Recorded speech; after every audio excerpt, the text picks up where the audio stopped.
Akan segala kain dia cerita dari peluh dan harapan di luarnya menggandi dalam jadi bagianmu dalam setiap langkah. Baik, di kesempatan kali ini saya kedatangan tamu dari mahasiswi UIN ya, UIN Sunan Kudus. UIN Sunan Kudus, semester akhir ya. skripsi. Oh, ini kakaknya baru skripsi. Namanya siapa kak? Kak Ana. Kak Ana ya. Oke, mungkin Kak Ana ada tugas untuk skripsinya untuk tanya jawab. Silakan kak, yang ditanyakan apa? Ini saya dengan Bapak siapa ini? Saya Vandu. Nama UMKM-nya apa ini Pak? Nama UMKM Vandu Clothing. Oh, berarti pembuatan kaos itu Iya ya? betul. Dari kaosnya langsung apa cuma sablon aja? Dari kaos sampai ke sabunnya gitu. Usahanya berdiri dari sejak kapan ini Pak? Sejak 2021. Sejak itu udah menggunakan aplikasi apa belum? Mulainya sekitar 2023. Berarti ya 2023 mulai menggunakan aplikasi ya? Iya. Aplikasinya ini seperti apa Pak? Aplikasinya Google Spreadsheet. Jadi itu kita nanti input data dari aset, kemudian nanti ada input neraca keuangan. Jadi kita punya uang kas berapa, saldo di bank berapa, itu bisa saldo bank yang bisnis. Jadi jangan dicampur antara rekening bank pribadi dengan rekening bank untuk usahanya. Itu harus dipisah. Kemudian dari situ kita bisa mencatat pendapatan. Jadi pendapatan kita itu dapat dari entah tagihan sifatnya itu continue, misalnya si A belanja ke Vandu Clothing, dia baru bayar separohnya di Januari. Kemudian termin kedua bayar di bulan Maret. Nah itu ada catatan namanya catatan tagihan. Kemudian untuk belanja pendapatan berikutnya dari cash and carry. Cash and carry itu kayak Kak Ana belanja di Vandu Clothing bayar langsung tunai. Iya. Nah itu seperti itu. Kemudian dari penjualan e-commerce. Nah itu masuknya ke pendapatan. Kemudian nanti di pengeluaran itu kita bisa mencatat beban. Beban itu dari semisal gaji. Kalau kita punya karyawan, gaji karyawan. Kemudian ada biaya listrik, internet, atau biaya air. Nah, seperti itu. Kemudian juga beban itu dari belanja persediaan. Jadi belanja persediaan produksinya Vandu Clothing, seperti itu. Nah, itu gambaran singkat. Nanti kalau sudah kita catat akhir periodenya. Sehingga ketemu cash flow-nya berapa, arus kasnya berapa, kemudian apakah dari pemasukan dan pendapatan itu kita laba ruginya untung apa enggak, seperti itu kak gambarannya. Itu setiap hari melakukan pencatatan apa tidak? Iya, harus setiap hari, setiap ada transaksi. Jadi kalau nggak ada transaksi ya nggak catat gitu. Berarti yang penting setiap hari ada transaksi, entah masuk atau kita belanja, nah itu harus kita catat. Mengapa Bapak memilih aplikasi tersebut? Karena efisien, jadi kita nggak perlu pakai Excel cara lama, tapi ini tinggal input data karena sudah ada from-nya sendiri, jadi otomatis terdata secara otomatis gitu. Siapa yang melakukan pencatatan Pak? Bapak sendiri atau dibantu siapa? Ya ada teman saudara, sekaligus saya juga memantau. Berapa Pak karyawannya kalau boleh tahu? Ada dua. Ya.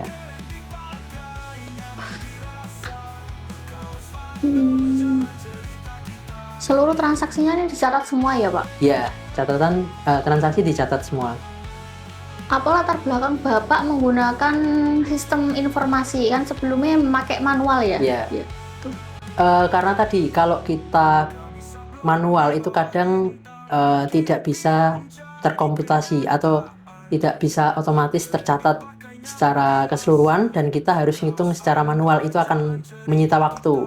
Karena kalau kita usaha itu kan harus butuh efisien. Iya. Nah, sehingga dengan adanya aplikasi itu lebih memudahkan kita untuk mencatat secara otomatis.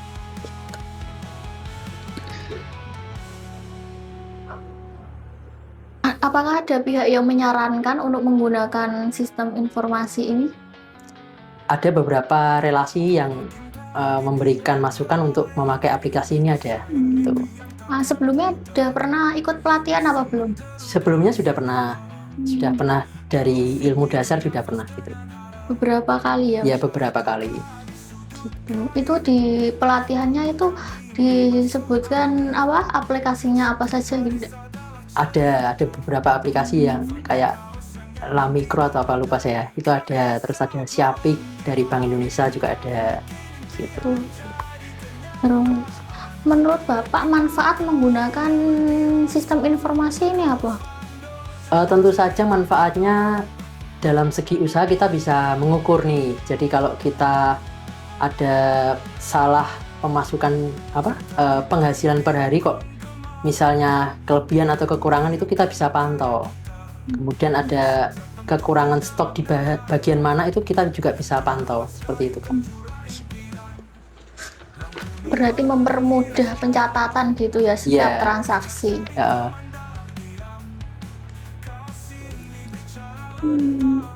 Ada perubahan nggak Pak selama perubahan omset selama udah menggunakan aplikasi sama sebelumnya? Kalau aplikasi kan fungsinya untuk mencatat ya, jadi kalau perubahan ya dari segi bisnis tergantung bagaimana kita marketing aslinya. Nah, cuman dengan adanya aplikasi ini sehingga semua yang serba rumit, waktu yang menyita waktu itu bisa kita buat ringkas dengan adanya aplikasi. Soalnya udah langsung ke komputerisasi. Iya, betul. Butuh waktu lama nggak Pak setiap harinya untuk mencatat itu? Nggak butuh waktu lama sih, paling setengah jam sudah cukup. Bagaimana memastikan data itu benar yang langsung di aplikasi itu loh Pak? Yang penting di awal kita harus paham cara inputnya. Jadi kalau inputnya sudah benar, nanti ada namanya menu jurnal umum. Nah itu bisa jurnal manual. Nanti kita bisa cek satu persatu kok misal datanya yang diinput kok tidak sesuai. Nah itu bisa kita cek di jurnal manualnya gitu. Nanti kita teliti satu-satu. Berarti menggunakan jurnal manual juga? Ya di aplikasinya. Iya. Nah gitu. Jadi ada menu jurnal manual.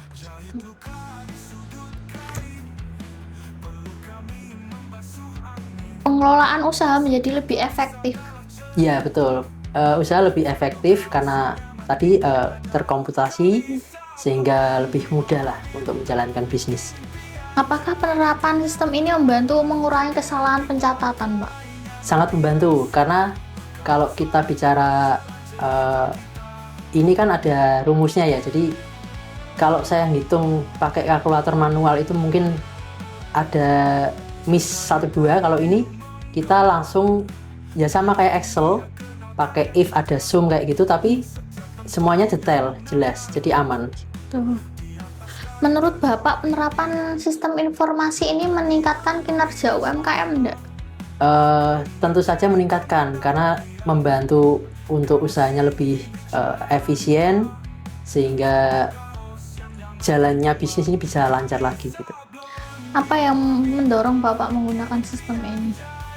Tentu karena dahulu kan kita masih pakai manual, sehingga mau nggak mau waktunya kesita. Jadi karena waktu tersita tersebut, mau nggak mau saya harus belajar bagaimana cara yang efisien sehingga pakai aplikasi ini.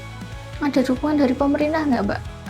Dukungan ada, mungkin dari dukungan untuk pembelajaran pelatihan kayak gitu ada dari pemerintah. Ada kendala yang dihadapi selama menggunakan sistem ini? Kendala mungkin di awal ya, karena masih bingung untuk penerapan, ya paling belajar beberapa hari sudah lancar.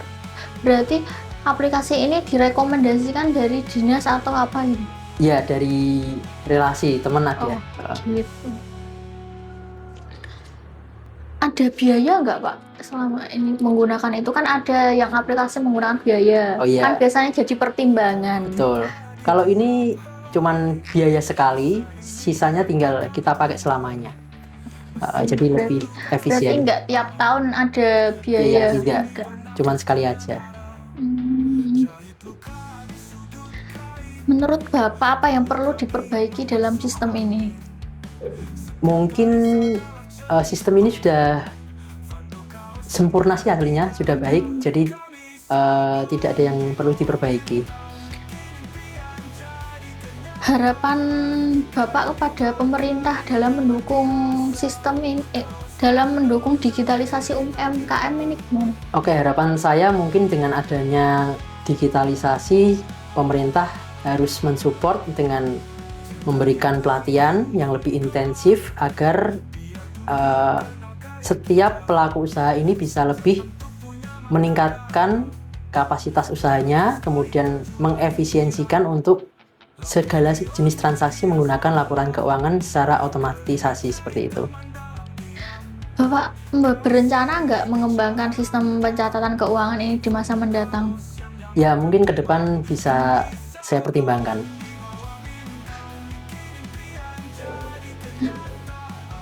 Saran Bapak untuk UMKM yang belum menggunakan sistem informasi, yang masih menggunakan manual itu? Oke, saran saya mungkin untuk para pelaku usaha harus segera melakukan transaksi keuangan sehingga bisa mengontrol nih usahanya ini apakah benar-benar sudah valid, dalam artian bukan kita belanja barang kemudian kita mengaplikasikan untuk produk kita hanya jual beli saja, tetapi catatan transaksi ini ternyata bisa mengukur kapasitas volume usaha kita ini sudah sejauh mana, seperti itu. Apakah laporan keuangan membantu dalam menentukan target penjualan? Sangat membantu karena kita bisa menentukan, oh ternyata bulan ini hasilnya sekian. Nah, kalau saya ingin mencapai hasil yang 2 kali lipatnya, maka apa yang harus saya efektifkan itu bisa kita kontrol, seperti itu. Pengalaman Bapak pertama kali menggunakan sistem tersebut? Pengalaman mungkin bingung ya, jadi memang aplikasi kan itu banyak menunya dan harus diklik satu persatu sehingga harus belajar lebih maksimal lagi gitu aja. Apa sebelumnya ada aplikasi lain? Ya ada, karena perpindahan aplikasi lain ini harus belajar lagi seperti itu. Berarti sebelumnya belum memakai Google ini ya? Betul, belum, masih pakai yang lainnya. Sudah Pak. Oke, sudah. Terima kasih buat teman-teman yang sudah menyaksikan untuk kegiatan wawancara saya dengan Kak Ana ya, dari UIN. Nah, jangan lupa teman-teman untuk subscribe agar tidak ketinggalan video kami yang lainnya. Oke, terima kasih.